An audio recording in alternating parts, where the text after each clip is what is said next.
Puji Tuhan saudara sekalian, Tuhan Yesus Tuhan yang paling baik. Mari kita sama-sama berdoa. Tuhan Yesus, terima kasih Tuhan atas hari ini. Tuhan, begitu luar biasa kami bisa bangun, bisa sama-sama belajar firman Engkau. Urapi hamba Engkau yang akan menyampaikan firman Engkau, dan kami semuanya yang menyampaikannya mendengar sungguh dikuatkan. Dalam nama Engkau Tuhan Yesus kami berdoa. Amin. Saudara sekalian,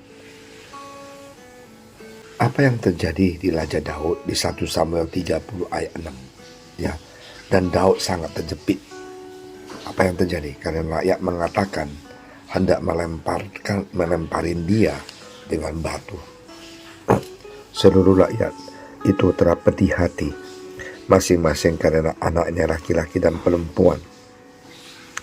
Tetapi Daud menguatkan kepercayaannya kepada Tuhan Allahnya. Nah, saudara sekalian, siapakah sandaran hidup kita? Apakah itu keuangan kita, kepintaran kita, harta kita, ataupun intelektur kita?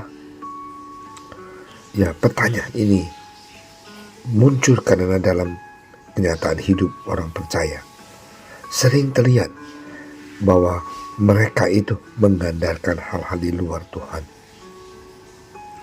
Akan tetapi jika sudah kepepet dan jalan buntu, barulah mereka ingat Tuhan Yesus. Sepertinya halnya apa yang dialami Daud dalam kisahnya yang terdapat di 1 Samuel ini. Tempat tinggal tentara Daud telah diserbu dan dijala oleh orang Amalek, termasuk anak istri mereka ditawan. Kesetiaan pada pengikut Daud begitu besar sampai-sampai mereka hendak merajam Daud yang mereka anggap bertanggung jawab atas malapetaka mereka.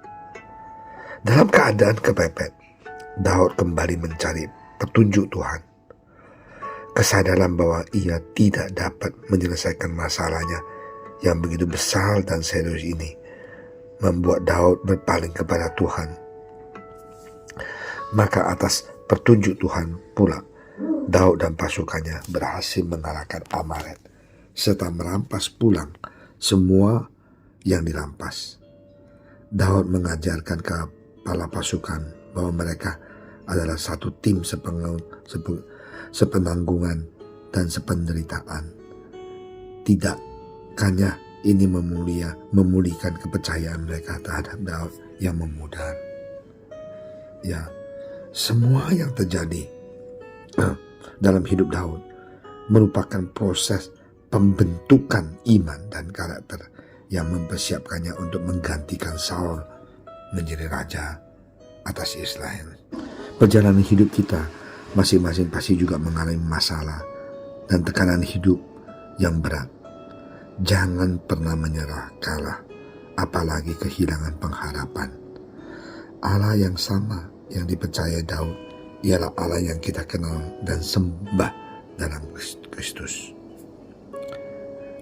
Dia menyertai kita dan mengizinkan masalah membentuk kita agar lebih bersandar kepadanya. Demikian pula dengan kehidupan kita pada saat-saat yang sulit. Kemungkinan sekarang kita hadapi banyak tekanan pekerjaan dan keuangan dan masa depan. Apakah kita sebetulnya bersandar kepada Tuhan Yesus, menaruh setiap kekhawatiran dan ketakutan kita hanya kepadanya saja, tidak lagi mengandalkan hal-hal yang di luar Tuhan?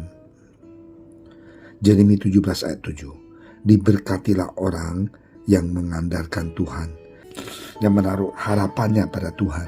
Ia akan seperti pohon yang ditanam di tepi air, yang melambatkan akar-akarnya ke tepi batang air, dan yang tidak mengalami datangnya panas terik, yang daunnya tetap hijau, yang tidak khawatir dalam tahun kering, dan yang tidak berhenti menghasilkan buah.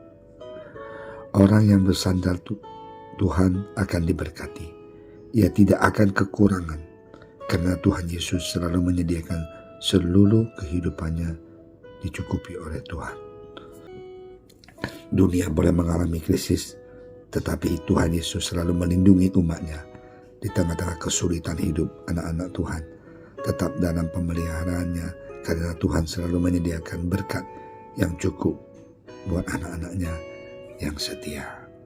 Mari saudara sekalian, ketika kita berani mengandalkan Tuhan dalam hidup kita, ketika kita mulai melibatkan Tuhan dalam setiap sisi kehidupan kita, maka Tuhan akan membuktikan bahwa Dia Allah yang layak untuk diandalkan. Setiap apa yang akan Allah lakukan buat kita semua ini itu adalah kebaikan, kebaikan, dan kebaikan. Mari kita sama-sama berdoa. Terima kasih Tuhan Yesus atas firman Engkau yang begitu luar biasa. Contoh kami akan Tuhan bersandar pada Engkau, percaya pada Engkau, dan ikut Engkau. Terima kasih Tuhan Yesus. Berikan kami hati seperti Daud, yang hanya Tuhan bersandar pada Engkau. Dalam nama Engkau Tuhan Yesus, kami telah berdoa. Haleluya. Amin.